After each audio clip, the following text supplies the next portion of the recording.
Assalamualaikum warahmatullahi wabarakatuh. Salam sejahtera untuk kita semua. Jumpa lagi dengan saya Khairul Huda di channel Ayoles. Pada kesempatan kali ini kita akan melanjutkan pembahasan untuk penilaian tengah semester. Soal ini merupakan soal yang bisa dipakai untuk kabupaten ataupun kota seluruh Indonesia.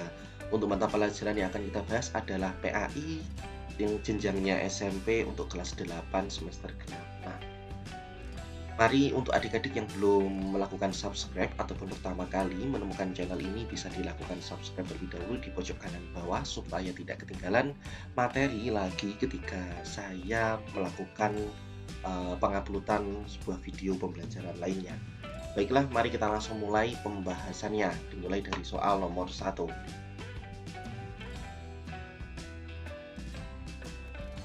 Untuk soal nomor 1, orang yang diutus oleh Allah untuk menerima wahyu dari Allah dan berkewajiban menyampaikan kepada umatnya adalah titik-titik. A. Kiai, B. Wali, C. Nabi ataupun D. Rasul. Ya, jawabannya jelas ya adik-adik, yaitu yang D. Kalau yang yang C ini Nabi, Nabi itu tidak wajib untuk menyampaikan wahyu. Kita lanjut ke soal nomor 2. Nabi Muhammad SAW adalah teladan yang baik bagi semua manusia di bumi ini. Beliau mendapatkan gelar titik-titik. Nah, kita disuruh menunjukkan salah satu gelar dari Rasulullah Nabi Muhammad SAW. Al-Amin, Khalilullah ini bukan, Uswatun Hasanah ini bukan. Uswatun Hasanah itu julukan ya, Ulul Azmi ini bukan ya. Jawabannya adalah yang A. Al-Amin artinya dapat dipercaya. Nah, Nabi Muhammad itu adalah memiliki gelar Al-Amin karena beliau itu dapat dipercaya untuk menyampaikan wahyu. Kita lanjut ke soal nomor 3.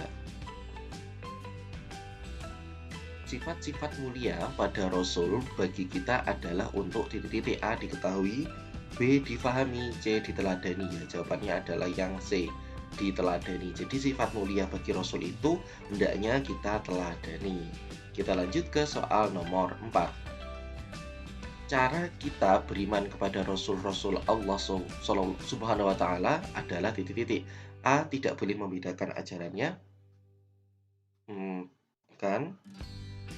Mengikuti ajarannya, tetap mengimaninya ataupun meyakini kerasulannya. Nah, yaitu yang D yang paling tepat adik-adik, yaitu kita wajib untuk meyakini kerasulannya. Kita lanjut ke soal nomor 5. Nabi Muhammad Shallallahu Alaihi Wasallam adalah penutup para nabi dan rasul yang disebut titik-titik. Nah, A. Uswatun hasanah bukan, ulul amri bukan, ulul azmi bukan. Ya, yang paling tepat adalah D. Khotamun Nabiyin ataupun nabi terakhir, pengakhir dari para nabi, ataupun intinya nabi yang terakhir kali ada, seperti itu. Kita lanjut ke soal nomor 6. Sifat wajib bagi para rasul adalah titik-titik. Nah, sifat-sifat wajib bagi rasul itu adalah sidik, amanah, tablik, fatonah. Ya, ada, yaitu yang A. Kalau kazib, khianat, kitman, balada, ini adalah kebalikan dari sifat wajib, ataupun ini adalah disebut biasanya yang B ini adalah sifat mustahil. Oke, kita lanjut ke soal nomor 7. Rasul ini diberi mukjizat bisa membuat kapal besar yang dapat menampung seluruh umatnya yang beriman kepada Allah Subhanahu wa Ta'ala. Rasul yang dimaksud adalah Nabi titik-titik. Nah, yang dikenal dengan mukjizat membuat kapal besar yaitu adalah Nabi Nuh. Nah, Ibrahim ini nabi yang tidak mampu terbakar oleh api. Nabi Musa itu yang dulu ceritanya dengan tongkat itu loh, tongkat bisa membelah lautan. Kita lanjut ke soal nomor 8. Bagi para rasul, Iradul Basyariyah merupakan titik-titik. A. Cerdas, B. Pandai, atau C. Menyampaikan, ataupun D. Sifat jaiziyah. Yaitu jawabannya adalah yang D. Sifat jaiz itu sifat yang boleh ada pada rasul untuk menyerupai manusia. Iradul Basyariyah. Kita lanjut ke soal nomor 9. Rasul mempunyai sifat wajib fatonah, ya. Oleh karena itu mustahil baginya bersifat. Nah, kita mencari nih lawan kata dari fatona. Fatona artinya cerdas. Lawan fatona yaitu adalah bodoh. Bodoh itu berarti balada. Jawabannya adalah yang B. Kita lanjut ke soal nomor 10 adik-adik. Kelebihan atau kemungkinan luar biasa yang diberikan kepada Nabi untuk menguatkan dakwahnya adalah titik-titik. A. Karomah, B. Maunah, C. Wasiat, ataupun D. Mukjizat ya. Kelebihan atau kemampuan luar biasa pada Nabi itu disebut sebagai mukjizat. Oke. Kalau karomah itu pada para wali Allah, kemudian Maunah itu pada orang-orang ataupun hamba yang solih, yang berarti itu pertolongan dari Allah. Kita lanjut ke soal nomor 11. Berikut ini adalah jasa seorang ibu terhadap anaknya kecuali titik-titik. A. Melahirkan, B. Merawat, C. Mendidik, ataupun D. Birrul walidain. Ya, jawabannya adalah yang D. Birrul walidain. Soal nomor 12. Balasan yang akan diberikan oleh Allah Subhanahu wa taala kepada anak durhaka di akhirat kelak adalah titik-titik. Yaitu apa dik-dik? Ya, dimasukkan neraka ya. Ketika di akhirat loh ya. Jadi ini berarti yang paling tepat adalah yang B. Cita-cita tidak tercapai ini di dunia, sulit mendapatkan pekerjaan ini di dunia, sulit mendapatkan jodoh ini di dunia. Jadi jawaban yang paling tepat adalah yang B. Nomor 13, Quran surat An-Nisa ayat nomor 4 ayat 36 berisi perintah Allah Subhanahu wa taala untuk titik-titik. Yaitu adalah untuk berbuat baik kepada kedua orang tua. Nah, ini sekedar trik ya untuk adik-adik ketika adik-adik tidak tahu tentang jawaban dari sebuah pertanyaan, silahkan amati pertanyaan sebelumnya karena rata-rata pertanyaan itu akan berurutan tentang bab apa atau membahas tentang apa. Nah, karena di soal nomor 12 ini membahas tentang orang tua ya, berarti ini kemungkinan yang paling mungkin adalah yang C, berbuat baik kepada kedua orang tua.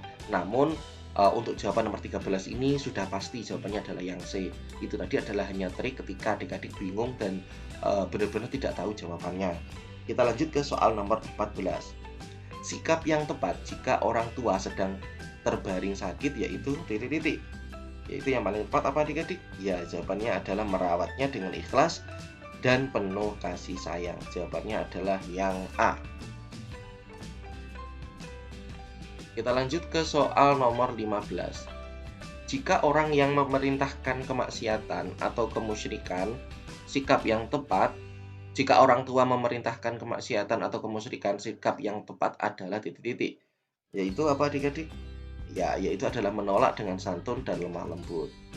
Nah, nomor 16. Berikut ini merupakan cara menghormati dan mematuhi orang tua jika sudah meninggal kecuali menyambung silaturahim dengan sahabat orang tuanya. Ya, ini merupakan salah satu cara menghormati ya. Kemudian melanjutkan cita-cita ini juga salah satu cara untuk menghormati, mengantarkan makanan ke kuburan ini bukan, tidak tepat, mendoakan agar diampuni oleh Allah ya. Karena ini yang ditanyakan adalah kecuali, berarti yang paling tepat adalah yang C. Kita lanjut ke soal nomor 17. Berikut ini yang merupakan contoh perilaku durhaka kepada orang tua adalah titik-titik. A. Berdusta kepadanya. Ya, ini jawabannya. Yang merupakan contoh perilaku durhaka ya. Berdusta itu berbohong. Meminta doa restu ini merupakan berbakti. Ya, ini ziarah ke kuburnya ya. Berarti yang paling tepat adalah yang A. Kita lanjut ke soal nomor 18. Seorang peserta didik yang baik akan selalu menghormati guru-gurunya. Berikut ini yang merupakan wujud sikap hormat pada guru adalah titik-titik. A. Sering bertanya kepadanya. B. Sering menelponnya. C. Mengetes kepintarannya. Nah, kecuali ya. Sering menelponnya. Seorang peserta didik yang baik akan selalu menghormati guru-gurunya. Berikut ini yang merupakan wujud sikap hormat. Nah, sering bertanya ini kurang tepat. Kalau sewajarnya saja boleh, sering menelpon kurang tepat, mengetes kepintarannya kurang tepat. Jadi yang paling tepat adalah yang D. Kita harus mematuhi nasihat-nasihat dari guru ya supaya kita bisa terus menghormati kepada beliau. Kita lanjut ke soal nomor 19. Siswa yang menghormati dan mematuhi gurunya akan memperoleh titik-titik. A. Keberkahan ilmu. Ya, jawabannya adalah yang A. Hadiah kurang tepat. Sanjungan tidak, sertifikat tidak. Soal nomor 20. Seorang guru sedang menjelaskan pelajaran di kelas. Sikap yang benar adalah titik-titik. Tidak perlu mencatat karena sudah paham, tidak tepat. Mengerjakan tugas ini tidak tepat, mendengarkan dan menyimak dengan baik. Ya, jawabannya adalah yang C. Ini tidak. Baiklah adik-adik, terima kasih telah menyimak soal nomor 1 sampai soal nomor 20. Nah, untuk pembahasan di soal nomor 21 dan seterusnya akan Kakak buatkan link di bawah ya, link baru, video baru part kedua supaya videonya tidak terlalu berat ketika diupload. Dan demikian, terima kasih telah menyimak video ini sampai akhir. Ada kurang lebihnya mohon maaf.